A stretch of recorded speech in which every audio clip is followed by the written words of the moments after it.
ആകാശവാണി നമസ്കാരം. പ്രത്യേക വാർത്താ ബുള്ളറ്റിൻ വായിക്കുന്നത് കാർത്തിക വിശംഭരൻ.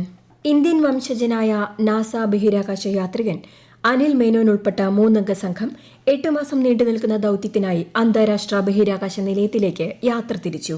കസഖ്സ്ഥാനിലെ ബൈക്യുനൂർ കോസ്മോഡ്രോമിൽ നിന്ന് റോസ് കോസ്മോസ് സോയൂസ് MS-29 ദൌത്യത്തിന്റെ വിക്ഷേപണം അല്പം മുൻപ് നടന്നു. ബുധനാഴ്ച പുലർച്ചെ 1:25 അന്താരാഷ്ട്ര ബഹിരാകാശ നിലയത്തിൽ പ്രവേശിക്കുക. ഇന്ത്യ-UK സമഗ്ര സാമ്പത്തിക വ്യാപാര കരാർ നാളെ മുതൽ പ്രാബല്യത്തിൽ.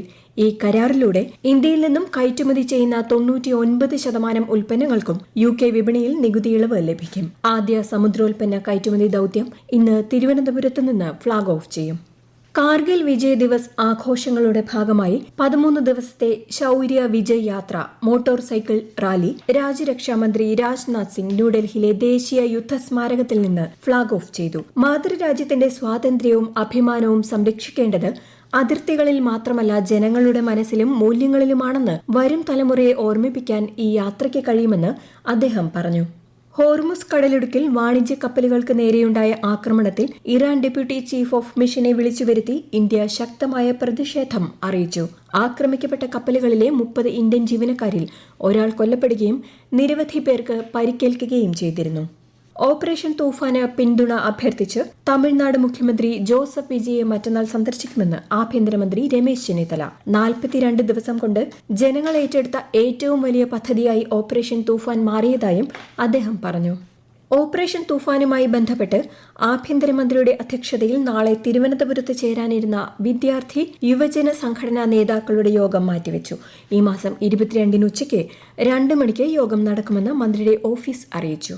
സംസ്ഥാനത്തെ കാർഷിക മേഖലയിൽ നിർമ്മിത ബുദ്ധി അധിഷ്ഠിത കൃഷിരീതികൾ ഈ വർഷം മുതൽ നടപ്പിലാക്കുമെന്ന് മന്ത്രി ടി സിദ്ദിഖ് തിരുവനന്തപുരം സിവിൽ സ്റ്റേഷനിൽ കാർഷിക പ്രദർശനമേളയുടെയും കർഷക ശാസ്ത്രജ്ഞ മുഖാമുഖം പരിപാടിയുടെയും ഉദ്ഘാടനം നിർവഹിക്കുകയായിരുന്നു അദ്ദേഹം. ഓണവിപണി നടത്തിപ്പിനായി സപ്ലൈകോയ്ക്ക് 200 കോടി രൂപ അനുവദിച്ച് സംസ്ഥാന സർക്കാർ. AAY വിഭാഗത്തിന്റെ ഓണക്കിറ്റ് വിതരണത്തിന് 53 കോടി രൂപയും അനുവദിച്ചതായി മന്ത്രി അനൂപ് ജേക്കബ് അറിയിച്ചു.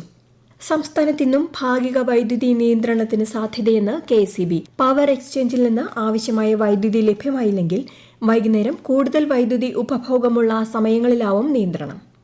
18ാമത് രാജ്യാന്തര ഡോക്യുമെന്ററി ഹ്രസ്വ ചിത്രമേള ഒക്ടോബർ 2 മുതൽ 7 വരെ തിരുവനന്തപുരത്ത് നടക്കും. കൈരളി, ശ്രീ നിള തിയേറ്ററുകളിലായാണ് മേള നടക്കുക.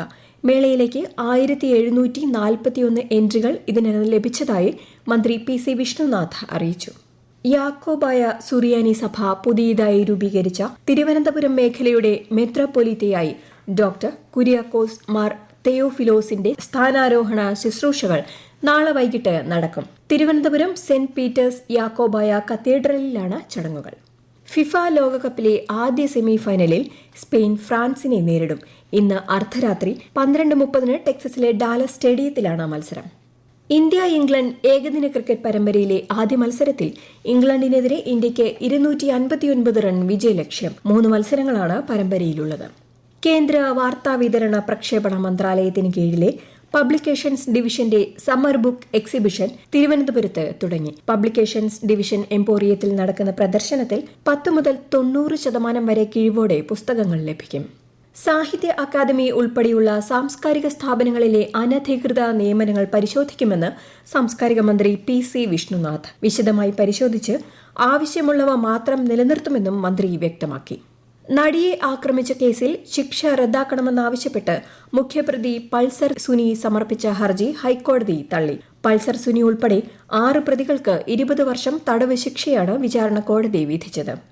പ്രധാനമന്ത്രി നരേന്ദ്രമോദി ആകാശവാണിയിലൂടെ ജനങ്ങളുമായി ആശയങ്ങൾ പങ്കുവയ്ക്കുന്ന പ്രതിമാസ റേഡിയോ പ്രഭാഷണ പരിപാടി മൻ കി ബാത്തിന്റെ 136ാം പതിപ്പ് ഈ മാസം 26-ന്. പരിപാടിയിലേക്കുള്ള ആശയങ്ങളും നിർദ്ദേശങ്ങളും നമോ ആപ്പ്, മൈ ഗവ് എന്നിവയിലൂടെയും 1800117800 എന്ന ടോൾ ഫ്രീ നമ്പറിലൂടെയും പങ്കുവയ്ക്കാം.